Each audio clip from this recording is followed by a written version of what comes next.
Hey guys, so what this is a OMG Laser 60 watt MOPA fiber laser. This is for engraving parts.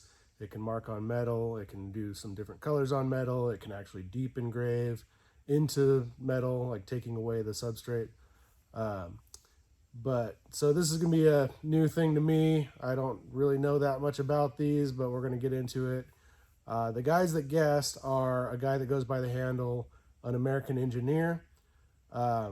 He actually was the second to get it right, but he was the only one that came over to YouTube to guess, well, like I had instructed on Instagram. The other guy that guessed first on Instagram goes by the name Candle Manufacturing, and he must have just already known what it was. But either way, both those guys are getting sticker packs. So let's get into this box and see what's going on. So right away, this thing is packaged super well. It's actually got this latch installed on the box. Looks like it's also got some staples. And everything is taped up super, super well. So I think it all got here in good shape, but we'll see as we unpack it. I had a couple guys mention that, oh, it's made in China, what are you doing that for, kind of thing. So I did a bunch of research on these fiber lasers, and I found this OMG laser to have the best overall like customer satisfaction according to like the Facebook groups, the best service after the sale, basically the best reviews overall in general over any of the supposedly American made products, which probably aren't even made in America anyway. They're probably more like assembled in America, maybe with overseas components. Anyway, so this seemed to be the way to go. I also had a friend with some experience with some of their other laser products that just loved them and had really good things to say about the service and everything. So I'm taking a little bit of a chance, but I think that from the research I've done, this is the way to go. So this thing is packaged almost too good. So rather than watching me struggle with trying to unwrap 400 yards of cellophane, I think I'm just going to unpack this and then we'll just go over the components. Well, that was fun. All right, let's go look and see what we got here. So this is the laser. So this is the controller box for it. The power supply, I'm guessing, kind of thing. And then this is the laser itself. So OMG Laser. Oh my God. Anyway, so it's just a laser head. So this is where the light comes out basically, and then you mount your parts on this table and get everything centered and away you go. So it also came with all of this stuff. So it actually came with this rotary axis. So this is rotary axis, got the chuck key, some hardware, I imagine, just to bolt it down to the table. These are extra jaws for the chuck. Looks like to grab on the OD of parts here instead of the ID, so you can mount them like this and get a hold of larger diameter parts. Power cord, USB cable. These are extra lenses, so I think it's got a 150 millimeter lens in it. This is a 300 millimeter and a 70 millimeter. So what that does is it changes the focal length so that you have a larger work area or a smaller work area. From the way I understand it, if you want to deep engrave, you want to be as small as you can, so that you have basically more focus of the power at the part.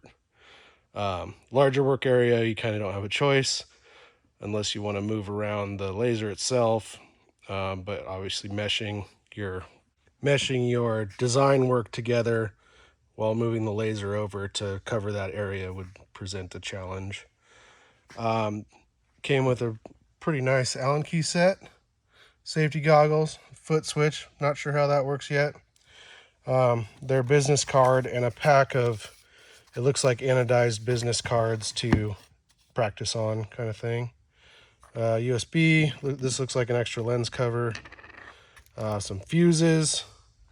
And that's pretty much everything that came with it. And then I bought these extras. So this is an extension table that lifts up. It can be mounted underneath here to get the laser up higher in case you have like a bigger workpiece or something that you need to fit in there.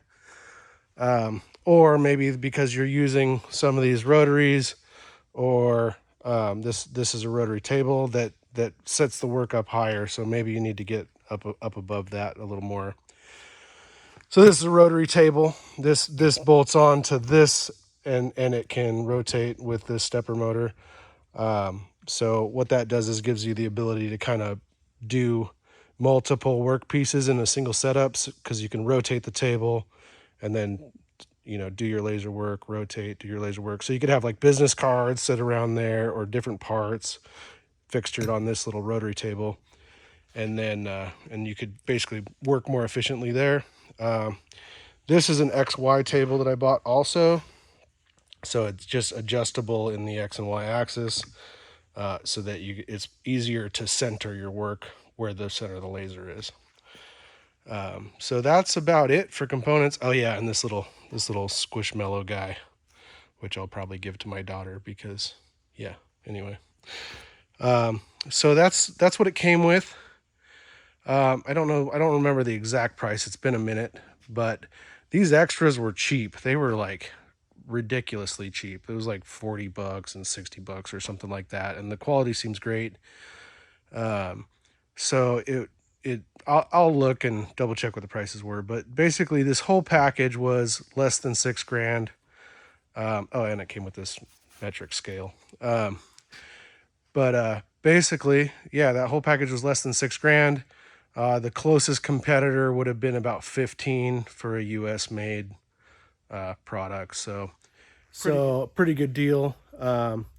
So I'm going to try to get this thing set up, and then we'll kind of go over some of the stuff that you need to do to get this going. Oh, also one thing I wanted to point out was on this rotary axis, which is kind of cool, is that you can adjust the angle. So you can set this up at different angles.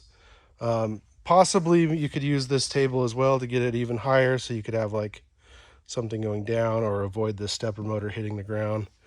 But pretty cool that that's adjustable. Sorry, air compressor in the background. So yeah, that's pretty neat. Oh, and I had to show you guys my favorite part of this thing, which is I've never seen it on anything else. I'm not saying that it isn't on anything else, but I thought it was pretty innovative because I'm always getting stabbed with frickin' handles. And they made this so that it flips out for packaging. And this is the Z-axis adjustment for getting your focus correct. But you just pull that up, flip it in. I wish they had these on manual mills and lathes, because that would be awesome. So this thing was really easy to set up. It's basically hardwired to the power supply, or I think that's like the actual laser is in that box. Maybe it's fiber optic or something, I'm not sure. But pretty easy to set up. Just plug it in. It's got, you know, power cord, USB, and the foot switch, which I really still haven't figured out what that's for yet. But that's about it. Plug it in and go, and then, you know, get in the software to communicate with it.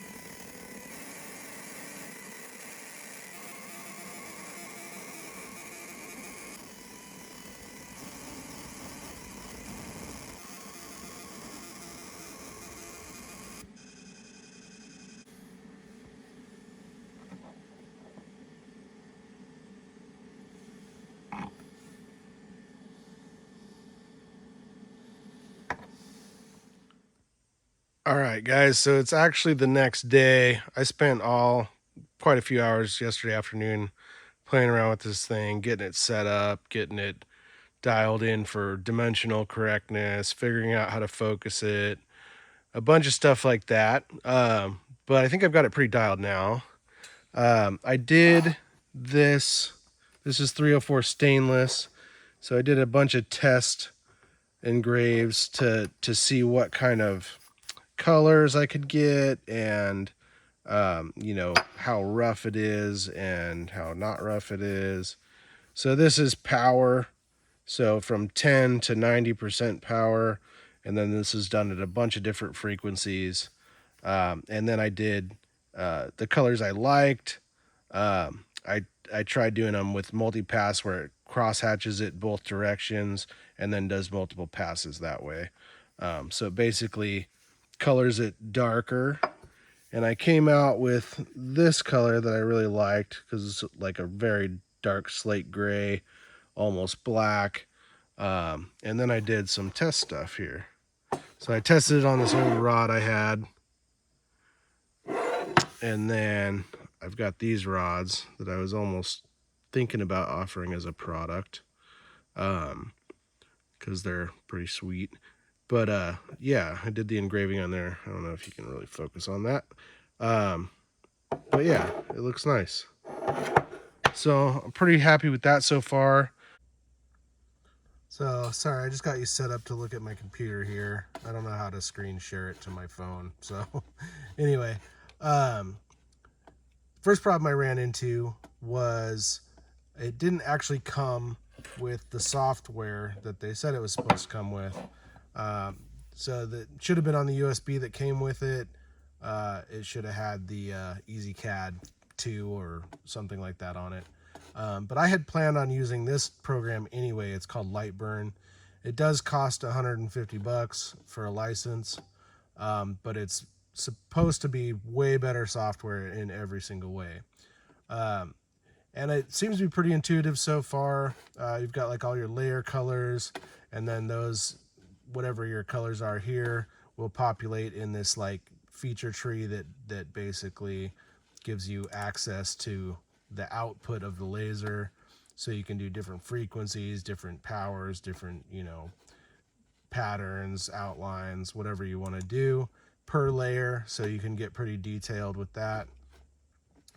I'm probably going to just be using this for engraving our logos on finished product or customer logos on their product, for the most part. But I did want to get a little bit overkill laser so that we wouldn't run into limitations when we're, you know, down the road, if we run into a different project that might need a little more fanciness. Anyway, so the first thing I had to do was, the laser was not outputting a dimensionally correct,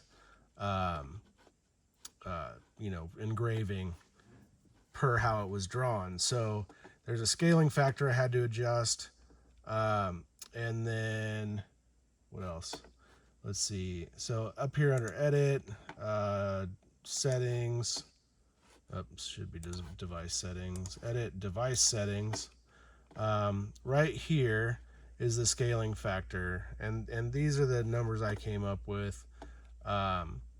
Basically, I took what it was outputting, I measured it, I drew like a 25 millimeter square, I measured it, and I calculated the difference. So I just used some simple maths, some tuning maths, you know, what you have divided by what you want, and multiplied that by the number that was in this scale factor for each axis.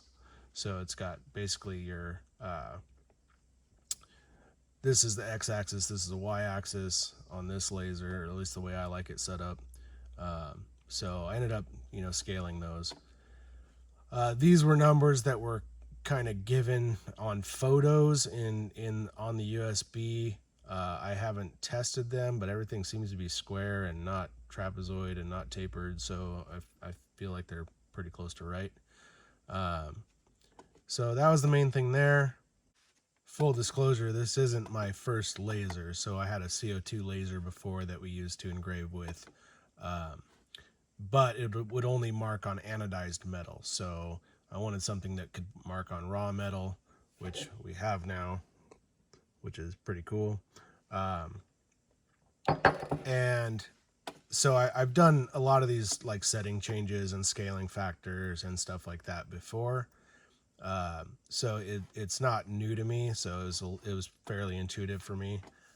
Might be a little harder for the first timer, but you know, all the information's out there. You can look up videos and you know, there's forums and Facebook pages and all kinds of things where you can ask questions. So, oh, the other thing was when I loaded the software, it automatically asked me what type of laser it was looking for, and it actually searched the USB inputs and found the laser, and then I just had to scale the work envelope, and this has a 150 millimeter lens on it right now, so that's kind of the work envelope.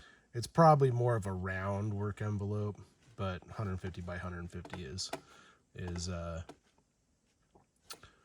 what it's set up for. So so you'll want to have your engravings kind of in the middle of this workspace, I would imagine.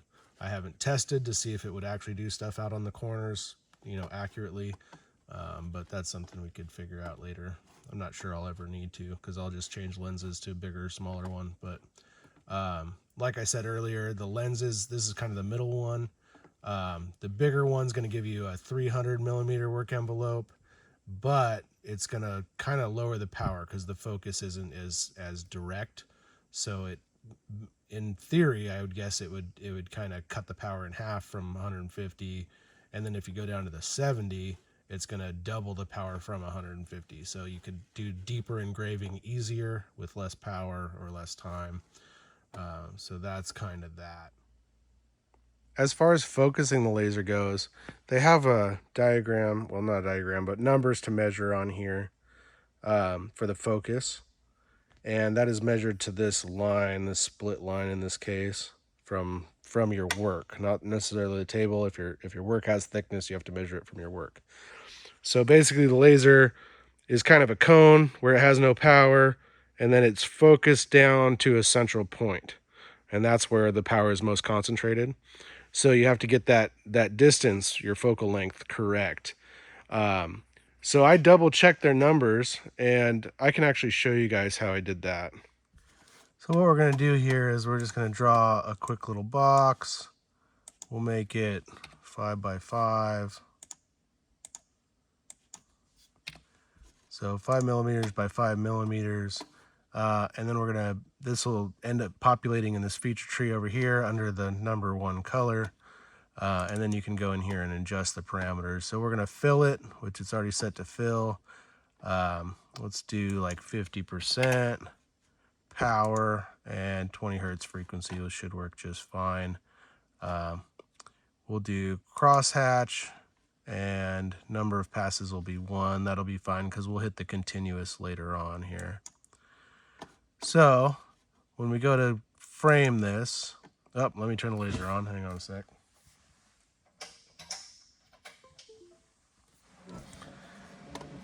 So when we frame this, it's going to give us this run continuously option. And at the same time, it's framing the square where that's going to sit. So I'll put this piece of stainless back in here upside down, kind of on the corner where we can use it. Here, let me stop this for a second. So now we have, can you guys see those 2 dots? So those are a focus beam. There's a secondary laser right here, and one of the red dots is coming out of this lens. So what happens is basically you can set this secondary laser so that when those 2 dots, I'm winding the thing up right now, the Z-axis. So when those 2 dots kind of line up, that should be your focus. So right about there, it should be focused correctly. But I wanted to double check that from the factory, so which mine was a little off. I had to adjust it. So we'll go way up here, way out of focus range. And then we'll start this deal, framing it. So now we've got our frame, and then we're going to hit that run continuous button right there. and then we'll hit start. So now it's lasering currently, but it's not really doing anything because the focal point's too far away.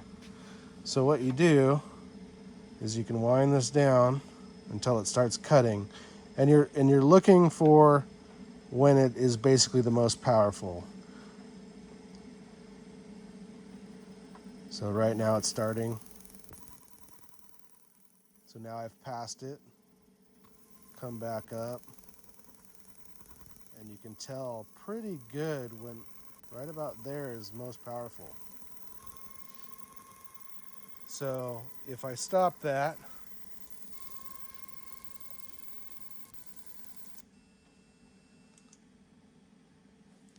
our dots are lined back up, so there's only a single dot again. So the focus is working well at that point, and I did double check the measurements that came on this, and they are spot on, at least for this lens, the 307 millimeters. And I just measure that with the scale from the work piece up to that line. So that's how you go about double checking the focus. Pretty simple. So all in all, my impressions of this thing are fairly it's fairly robust. It's very well built. It seems to work perfectly once you get the scaling and stuff correct. The accessories seem high quality. The price is decent. I want to say it was under $6,000 total for everything. And this is a 60-watt MOPA laser, so it's a very good quality, laser emitting diode or whatever they call that. So it's a pretty good unit for the money, and I think that with the support that is out there, I actually asked the salesman, a question yesterday, and he got right back to me. Even though I'd already figured out the answer, but he did get back to me and point me in the right direction. And communicating from here in China is kind of, it seems like they answer it almost all hours of the day, which is pretty cool. So the support is definitely there. I think that he wants to put out a good product and have good support and a good, good reviews and whatnot. I will do maybe a follow-up video about this thing as I use it more and get more used to it and, figure out the quirks and whatnot. But first impressions is it's fairly simple and it works quite well. So anyway, if this was helpful to any of you guys, like and subscribe. If you want to see anything more on this laser, let me know down in the comments. Any specifics you want me to try to cover. Like I said, I'm fairly new to this type of laser, but I've done some of this before, and this type of machine in general I'm fairly familiar with. So I can figure most things out. So if you have any specific questions, put them down below, and I guess that's it. Thanks for watching, guys.